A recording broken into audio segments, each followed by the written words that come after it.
Bonjour les petits confinés. Alors, ce premier tuto sur l'accordage concerne un point essentiel de votre apprentissage de guitariste. Ouais, mais lequel, me direz-vous? Je vais vous répondre. Connaître les cordes de votre guitare. Les cordes possèdent chacune un nom, un numéro et une lettre. Et ce sont ces trois choses que nous allons voir aujourd'hui que vous devrez absolument apprendre et retenir. Ok? Bon, allez, c'est parti.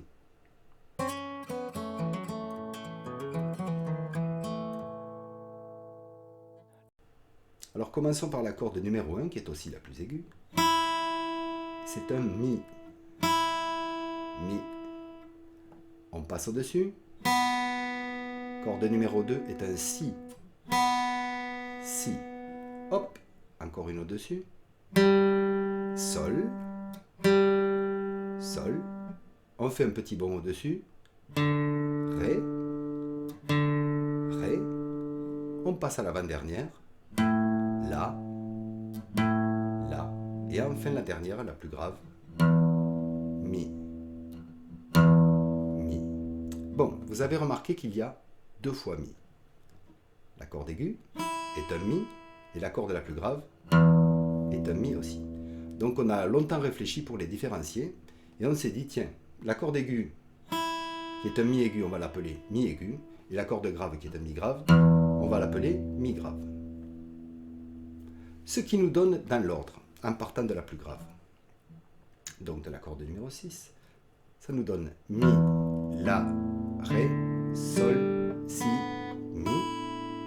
Et si on fait le chemin en sens inverse, Mi, Si, Sol, Ré, La, Mi.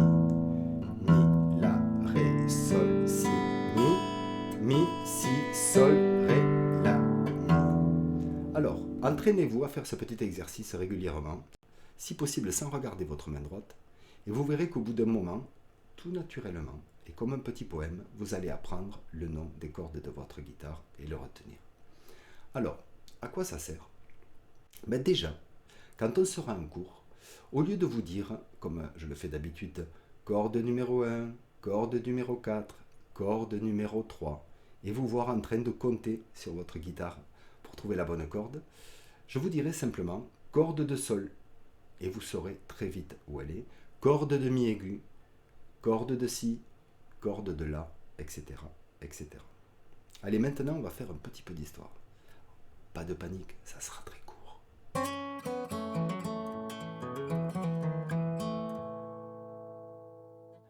Le nom des notes tel que nous le connaissons vient d'un vieux poème en latin du Moyen-Âge dont on a simplement pris la première syllabe de chaque vers. Ut, Ré, Mi, Fa, Sol, La, Si. Ut, Ré, Mi, Fa, Sol, La, Si. Bon, vous me direz, il y a un petit problème, il n'y a pas le Do. Alors, pourquoi il n'y a pas le Do? Je ne sais pas. Je ne sais pas, mais ce que je sais, c'est que c'est beaucoup plus tard que le Ut sera remplacé par le Do que nous connaissons. Bon, vous voyez que c'était pas long, je vous l'avais dit.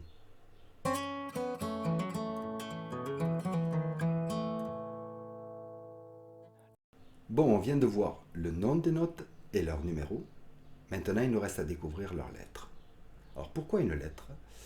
Parce que les Anglais ne les appellent pas de la même façon que nous. Pourquoi? Bien parce que les Anglais, en général, ils font rien comme les autres.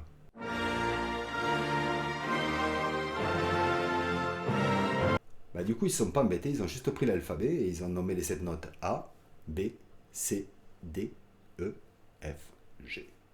Bon, et comme ça ne suffisait pas, au lieu de commencer par le Do comme nous, ils se sont dit oh, tiens, si on commençait par le La. Bravo les Anglais, merci. Wouh! Bon, ce qui nous donne, en partant du La et dans l'ordre, La se dit A, Si se dit B, Do se dit C, Ré se dit D, Mi se dit E, Fa se dit F et Sol se dit G.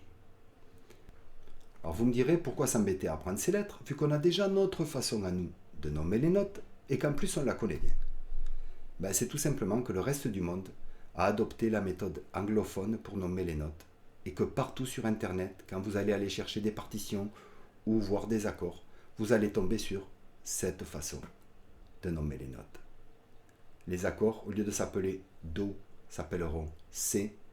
Au lieu de s'appeler Fa, s'appelleront F. Au lieu de s'appeler Ré, s'appelleront D.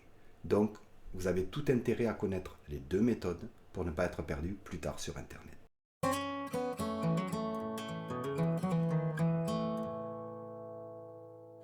Voilà, ce sera tout pour cette première des 3 parties consacrées à l'accordage.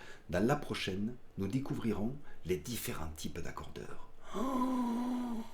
Bon, en attendant, portez-vous bien. Ciao.